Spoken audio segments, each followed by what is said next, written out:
When you think of nearness, what comes to mind? Probably a warm feeling, right? An emotion.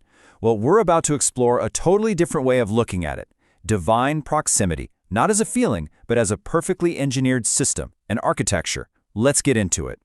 So we start with this really powerful, almost clinical statement.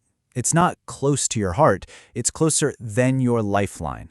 That's incredibly intimate, sure, but it's also biological, it's visceral.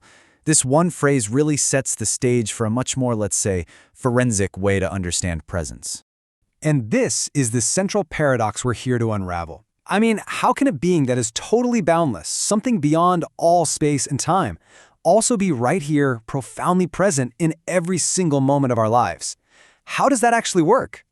Well, the answer starts to take shape when we look at a core theological tension. This idea of a God who is both transcendent, way beyond the universe, and at the same time immanent, actively present and involved right here inside of it. So on one side, you have transcendence. This is the idea that the Creator is completely distinct from creation itself. But on the other side, you have immanence, the idea that this same Creator is what actively sustains every single atom in existence. Now, these aren't contradictions. They're actually two sides of one single, coherent reality. Okay, so let's circle back to that really striking metaphor. To truly understand immanence, we have to kind of redefine what we even mean by nearness. This isn't about physical distance, not at all. It's about something way more fundamental. This verse is so specific. It points to the Habl al-Warid, which you might know as the jugular vein, but a really precise translation points to the Vena Cava. That's the main vessel that brings blood back to your heart. It is the absolute core of your physical being. It's literally the pipeline for your life force. Now, let's be super clear. This is not suggesting some kind of divine presence inside your veins. It's an analogy for function.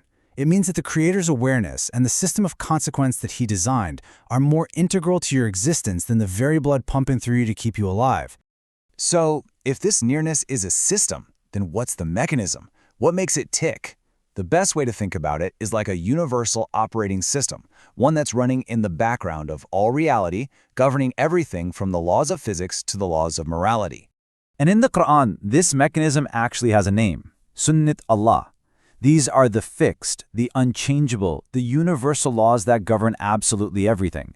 They are, in a way, the source code of reality itself, the very architecture of our existence.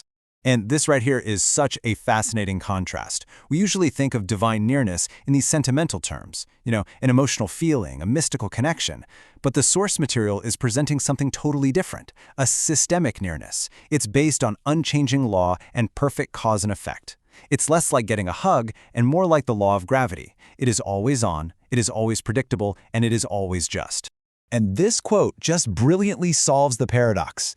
See, the Creator doesn't have to be physically part of the system to be present in it. Just think about the sun. You feel its warmth right here inside your very cells. That's a direct, immanent effect. But the sun itself? It's 93 million miles away, totally transcendent. The law is felt here, the lawgiver is not.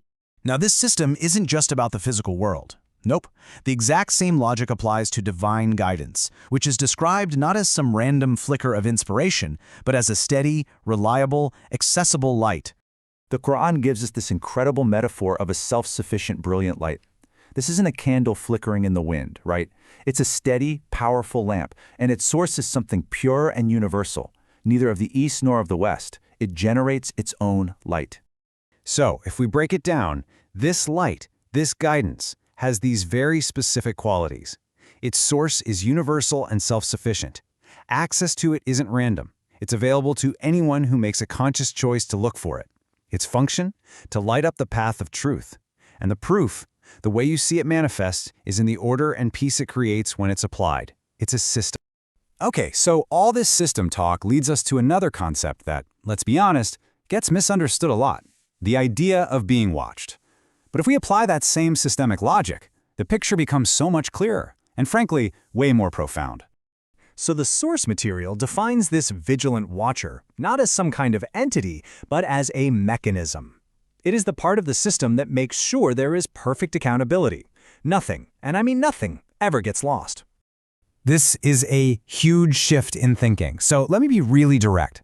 The ever-vigilant watcher is not some mythological being with a pen jotting things down.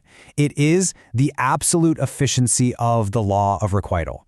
It's the perfection of causality, the part of the universe's OS that ensures every single input has a perfectly corresponding output. So here's how it works in practice. An action is taken, or maybe even just an intention is formed in your mind. This system, this law of requital, registers it instantly. And right then and there, a perfectly balanced consequence is woven into the very fabric of reality. It's automatic, it's instantaneous, and it is utterly inescapable. So, what's the ultimate result of all of this? What does a system like this create? Well, the answer is certainty, the establishment of a cosmic order with a totally unbreakable horizon, a reality built on principles that you can absolutely 100% rely on. And this verse from the Quran just drives that point home with this powerful repetition. The laws don't change, they don't deviate, the system is stable, the architecture is sound. So why does this matter so much? Because this unwavering constancy is the very foundation of our existence. It's the reason science is even possible, it's why we can build bridges and plan for the future, and even understand cause and effect. A predictable universe is a rational one, and this divine law is its guarantee. And so, we're left with this final, really powerful question.